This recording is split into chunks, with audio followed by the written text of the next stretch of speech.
Assalamualaikum warahmatullahi wabarakatuh. Selamat siang anak-anakku semuanya dimanapun kalian berada. Khususnya anak-anakku kelas 9. Pada kesempatan hari ini kita akan bersama-sama membahas mengenai kisi-kisi ujian sekolah untuk tingkat SMP pada tahun 2001-2002. Yang tepatnya untuk ujian sekolah tahun 2002. Anak-anakku yang saya sayangi, eh, dalam ujian sekolah ini nanti kalian akan diberi soal, ya, jumlahnya 50 soal pilihan ganda yang harus dikerjakan selama 120 menit atau 20 atau 2 jam penuh ya. Untuk materi bahasa Indonesia masih sama yaitu dengan menggunakan kurikulum 2013.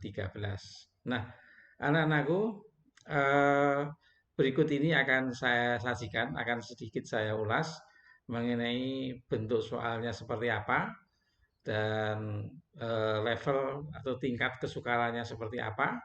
Ini akan saya bahas pada pertemuan kali ini.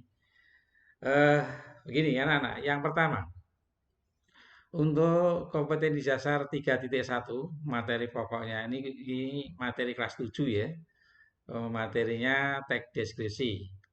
Soalnya nanti ini akan disajikan dua buah paragraf yang berisi teks deskripsi. Kalian diminta untuk menentukan isi teks tersebut dengan tepat. Nah, dalam hal ini anak-anak nanti ada dua tag ya. Dua tag, kemudian kalian diminta untuk menentukan masing-masing isi dari tag tersebut. Yaitu jenis tagnya adalah tag deskripsi.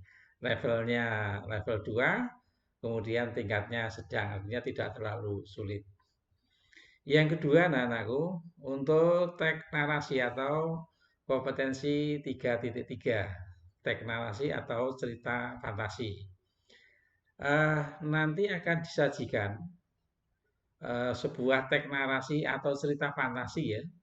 Cerita fantasi atau kalau dulu cerpen itu ya. Kalian diminta untuk menentukan unsur teks narasi. Jadi bisa unsurnya apa yang ada di dalam teks tersebut.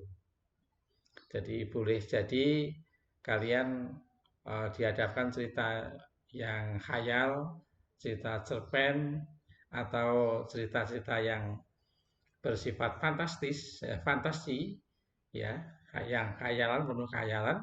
Nanti kalian diminta untuk menentukan unsur-unsur teks narasi. Nah, caranya bagaimana?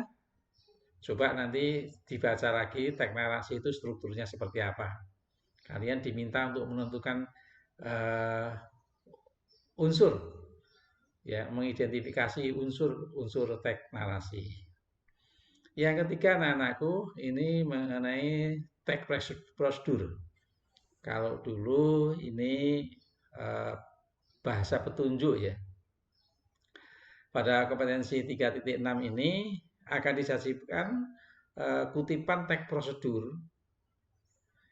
Kemudian kalian diminta untuk menelaah kaidah kebahasaannya. Mungkin bahasa petunjuknya seperti apa, bahasa perintahnya seperti apa. Itu nanti akan disajikan teks petunjuk, misalnya petunjuk cara menyusun sebuah karangan atau cara untuk menyusun sebuah teks ataupun mungkin cara untuk mengambil uang di bank. Nah, di situ nanti ada bahasa-bahasa atau unsur-unsur kebahasaan yang mungkin kurang sesuai, kalian diminta untuk menentukan jenis, menunjukkan maknanya ya, makna teksnya, makna katanya dari kata-kata yang ada di dalam teks prosedur atau kalau dulu bahasa petunjuk itu. Baik, berikutnya anak-anakku, pada masih dalam teks prosedur nanti akan disajikan sebuah teks prosedur bahasa petunjuk atau petunjuk melakukan sesuatu ya. kalian diminta untuk mengidentifikasi teks yang dibaca. Mengidentifikasi teks prosedur yang dibaca. Mungkin dibuat suatu teks yang rumpang atau yang tidak lengkap, kalian diminta untuk melengkapi dari bahasa petunjuk tersebut. Nah, ini masih juga tingkatnya masih sedang ya, atau mudah. Yang kelima, anak-anak akan disajikan pada kompetensi dasar 4.7 ini akan disajikan sebuah paragraf atau jenis teks laporan hasil observasi. Nah, kalian diminta untuk menentukan gagasan pokok atau ide pokok atau gagasan utama ya dari sebuah teks laporan hasil observasi. Dan ini tingkatnya levelnya level kedua, artinya juga tingkat kesukarannya sedang. Kemudian yang keenam, anak-anak akan disajikan sebuah kutipan teks observasi. Nah, kalian diminta untuk menelaah kaidah kebahasaan, yaitu kata baku dan tidak baku. Jadi mungkin nanti dalam teks tersebut ada kata yang tidak baku, kalian menentukan bentuk bakunya, atau sebaliknya disajikan sebuah teks kutipan teks observasi. Di situ ada kalimat yang kata yang baku atau tidak baku, kalian menentukan yang baku ataupun yang tidak baku. Nah, itu. Jadi nanti perintahnya hanya menelaah kaidah kebahasaan, jenisnya kalimat itu kata itu baku atau tidak baku, penulisannya ya. Caranya seperti apa? Maka ini kalian bisa melihat contoh-contoh kata baku yang sudah ada di dalam ejaan yang disempurnakan, atau mungkin bisa melihat kamus bahasa Indonesia, kamus besar bahasa Indonesia. Di sana katanya sudah menunjukkan kata yang baku. Tingkatnya juga masih sedang. Kemudian anak-anakku, berikutnya akan disajikan sebuah puisi. Pada kompetensi 4.9 ini akan disajikan sebuah puisi rakyat berupa syair ya. Kalian hanya diminta untuk menentukan isinya saja. Jadi berdasarkan isi syair, berdasarkan syair yang ada itu kalian diminta untuk menentukan apa atau isinya dari syair tersebut. Nah, caranya seperti apa? Yaitu membaca secara keseluruhan dan baru bisa menentukan isinya, isi syairnya. Kemudian berikutnya ini akan disajikan sebuah pantun yang rumpang. Pantun yang rumpang, kalian diminta untuk melengkapi pantun. Kemungkinan isinya tidak ada, kemungkinan sambilannya tidak lengkap. Nah, kalian nanti diminta untuk melengkapi kalimat pantun sesuai dengan isi atau sesuai dengan sambilannya. Dilihat dulu ya, nanti kalau misalnya isinya sudah benar, berarti yang sambilannya yang perlu dilengkapi. Berikutnya akan disajikan sebuah teks fabel. Kalian diminta untuk menyimpulkan karakter tokohnya, watak tokohnya. Jadi bisa jadi anak-anak kalian nanti dihadapkan pada beberapa macam tokoh ya. Kalian bisa melihat karakter tokohnya itu bisa dari percakapannya, bisa dari perilakunya, bisa dari cara menyelesaikan masalahnya, atau mungkin juga bisa dari gambaran langsung dari pengarangnya. Nah, kutipan ini nanti akan mengarah ke sana sehingga nanti kalian bisa menentukan watak tokohnya itu baik, buruk, suka menolong dan seterusnya. Terus kemudian yang ke-10 anak-anak nanti akan disajikan sebuah gambar cover buku ya ini. Ini mengenai buku fiksi dan non fiksi.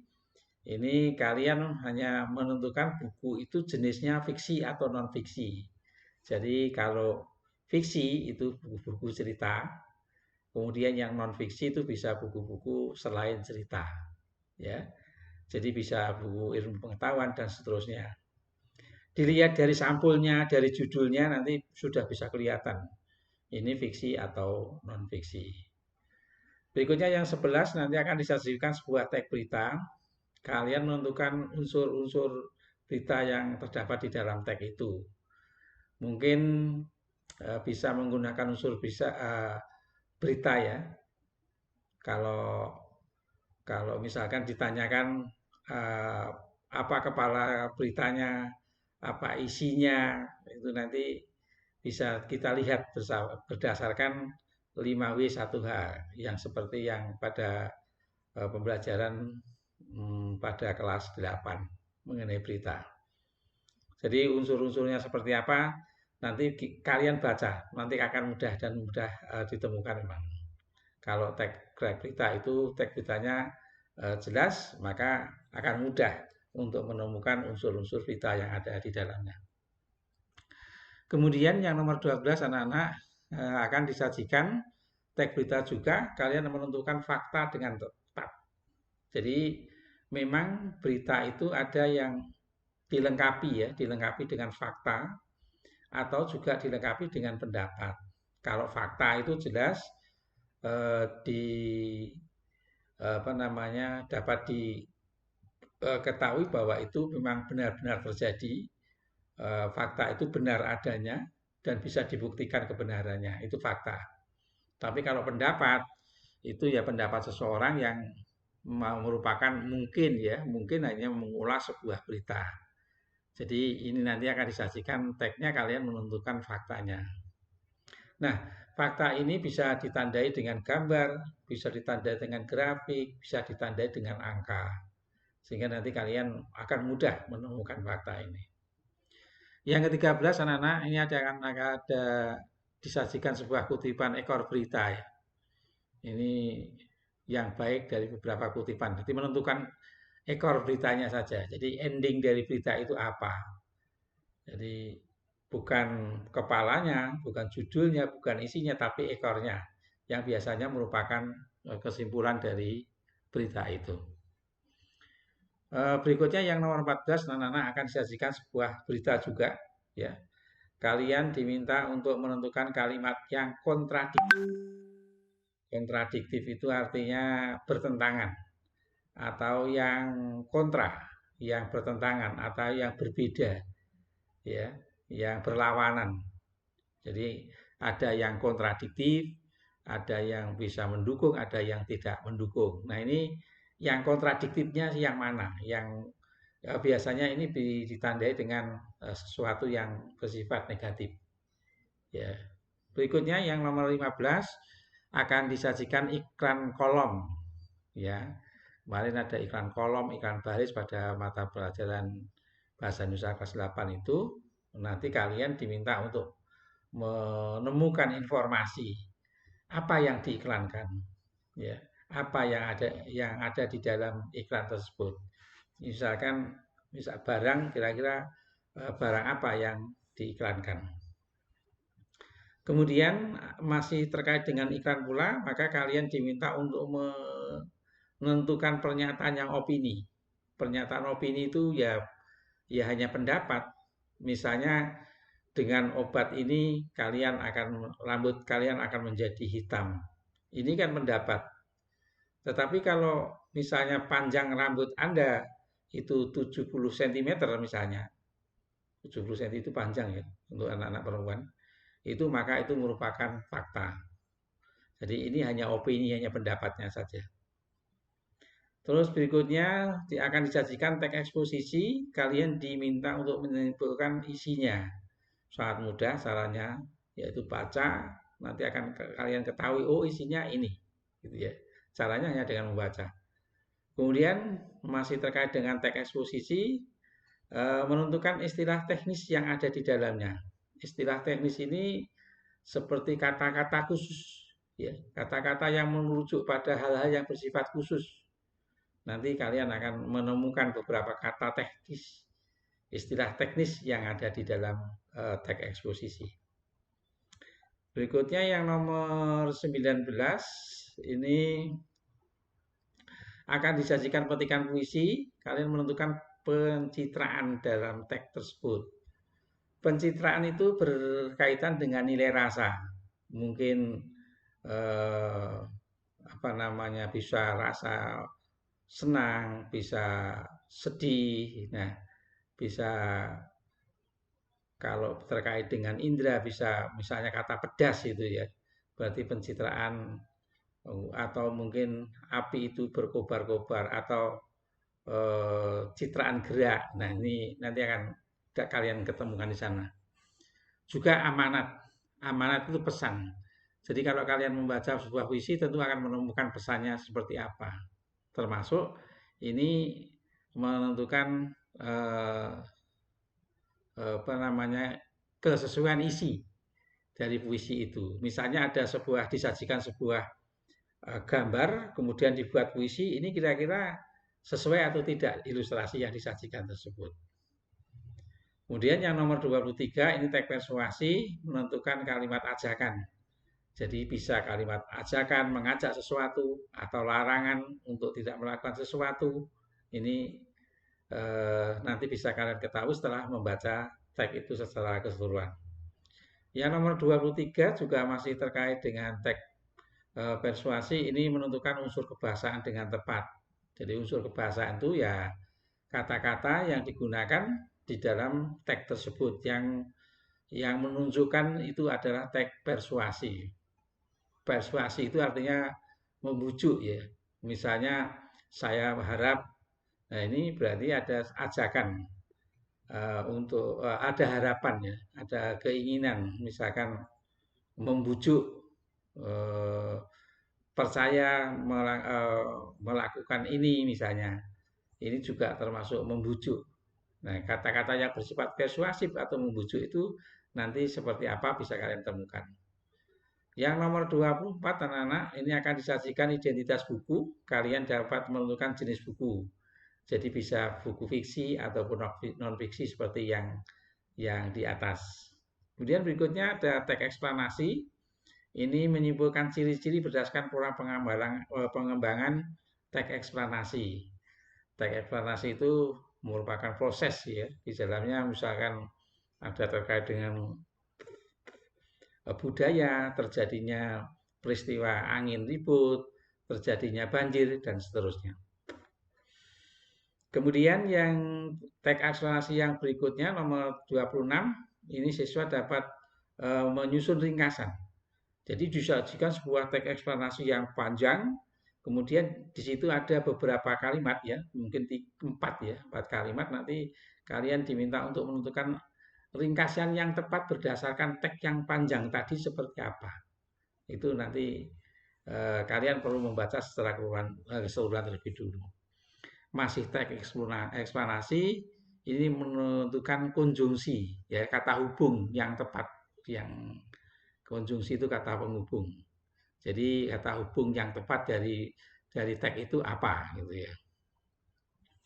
Berikutnya materi kelas 9 anak-anak, ini akan disajikan teks persuasif. Teks pidato ya, bukan teks persuasif, tapi teks pidato persuasif. Jadi teks pidato yang isinya membujuk pendengar atau pembaca untuk melakukan atau mengikuti tindakan. Nah, kalian menentukan amanatnya apa? Amanat itu pesannya apa? Apa yang diharapkan, apa yang dibujuknya itu. Yang 29 anak-anak disajikan teks pidato persuasif juga. Ini kalian menentukan makna dalam teks pidato persuasi. Jadi maknanya apa? Kalau misalkan ada kata kalimat tertentu itu, maka kalimat itu maknanya apa? Ya. Masih pidato juga. Ini kalian diminta untuk menyimpulkan gagasan.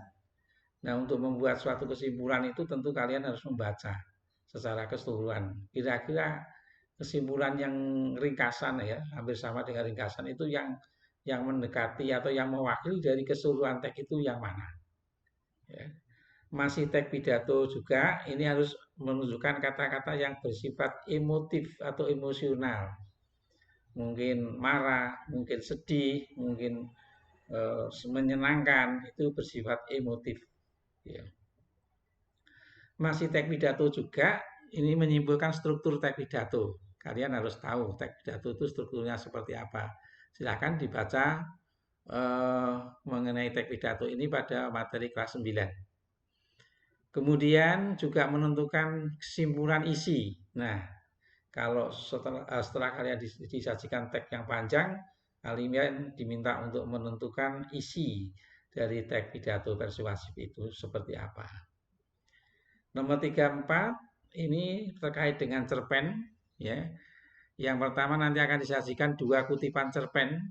Kalian diminta untuk membandingkan ya isi pola penyajiannya. Misalnya teks yang satu menggunakan kata ganti orang pertama, teks yang kedua menggunakan kata ganti orang ketiga, dan seterusnya. Terus kemudian menunjukkan bukti wataknya, watak pelakunya seperti apa, seperti cerita fantasi yang di atas. Mungkin ini sangat mudah ya, bisa dilihat dari kata-katanya, bisa dilihat dari cara penyelesaian masalahnya, atau mungkin juga diuraikan secara langsung. Terus kemudian menyimpulkan unsur pembangun karya sastra. Buktinya yang mendukung seperti apa. Ini unsur-unsur instrinsiknya. Yang nomor 37 anak-anak ini masih terkait dengan cerpen. Peserta didik dapat menentukan komplikasinya. Jadi alurnya itu seperti apa, sehingga nanti akan menemukan komplikasi dari teks itu. Jadi puncaknya itu seperti apa, puncak teks cerita itu. Yang nomor 38 ini perbedaan penggunaan bahasa cerpen. Sama anak-anak ini biasa menggunakan bahasa yang menggunakan kata orang ganti pertama, biasanya cerpen begitu ya. Atau mungkin teks yang kedua menggunakan bahasa orang ketiga, atau menggunakan bahasa yang mudah dipahami, atau menggunakan bahasa yang sulit dipahami, dan seterusnya. Kemudian yang nomor 39, anak-anak kalian masih terkait dengan teks cerpen ini, mengaitkan isi teks cerpen itu dengan kehidupan. Misalnya ada sebuah cerpen, kemudian terkait dengan isinya itu masih relevankah, atau adakah hubungannya dengan kehidupan yang nyata. Ini nanti bisa kalian temukan dengan mudah. Baik, materi berikutnya yang kelas 9 ini teks tanggapan. Ini sajikan ya. Teks tanggapan, kalian mengidentifikasi kalimat yang berupa pujian. Bisa pujian, bisa sanjungan, bisa kritikan ya. Ini. Kalau ini kalian mengidentifikasi kalimat yang berupa pujian, yang mana? Yang kedua ini berupa kritikan, kalimat yang menunjukkan kritikan yang mana. Masih terkait dengan teks tanggapan, ini menemukan informasi, menyimpulkan ya isi informasi teks tanggapan dengan benar. Nah, kemudian yang 43 anak-anak terkait dengan teks tanggapan juga, ini menelaah struktur teks tanggapan. Coba dibaca buku materi kelas 9, strukturnya teks tanggapan itu seperti apa. Nanti kalian memilih di sana. Masih terkait teks tanggapan juga, ini kalian menentukan konjungsi, kata penghubung penyebab. Nah, ini apa? Misalkan disebabkan, sebab, oleh, karena itu contohnya semacam itu. Yang materi kelas 9 terakhir ini teks cerita inspiratif, ini kalian menentukan makna pelajaran hidup. Jadi ada suatu cerita itu, kira-kira pelajaran apa yang bisa kalian temukan dari teks tersebut untuk kehidupan yang dialami oleh realitas dalam kehidupan yang nyata itu. Kemudian teks berikutnya, teks inspiratif itu adalah disajikan penggalan teks inspiratif, kalian menentukan makna pelajaran hidup. Oh, sudah ya yang pelajaran hidup tadi ya. Yang kedua, disajikan penggalan teks cerita, kalian mengidentifikasi isi teks ya. Kalau tadi pelajaran hidup, ini adalah isi tagnya. Terus kemudian keunggulan tag itu apa kira-kira? Yang nomor 47. Ini agak sulit karena ini harus mengidentifikasi secara keseluruhan. Kemudian yang nomor 48 masih terkait dengan tag inspiratif. Ini peserta didik nanti dapat menelaah struktur tagnya. Coba buka bukunya, tag inspiratif itu strukturnya seperti apa. Nanti ini mudah ini. Nanti kalau kamu bisa menemukan, maka nanti akan mudah untuk menentukan struktur tagnya. Kemudian masih tag inspiratif, ini kalian dapat diminta untuk menentukan ya unsur-unsur kebahasaan. Misalkan kata ganti orang ketiga, kata ganti orang pertama, atau kata ganti orang kedua. Ini sangat mudah kalau nggak salah ini. Yang terakhir anak-anak, ini nanti akan disajikan teks cerita inspiratif. Kalian diminta untuk menelaah isi. Ya, ini sudah ada, yaitu keistimewaan tokohnya. Dari cerita tersebut kalian bisa menentukan keistimewaan tokoh dalam cerita itu apa. Nah, itu anak-anakku yang saya sayangi terkait dengan kisi-kisi ujian sekolah yang akan kalian laksanakan, khususnya materi bahasa Indonesia kelas 9 ya, kurikulum 2013. Untuk soalnya seperti apa pada pertemuan yang akan datang ya, akan saya bahas satu persatu contoh soal dari masing-masing indikator soal yang ada di dalam kisi-kisi ini. Baik, terima kasih atas segala perhatiannya. Mohon maaf atas kesalahan-kesalahannya. Selamat siang dan Assalamualaikum warahmatullahi wabarakatuh.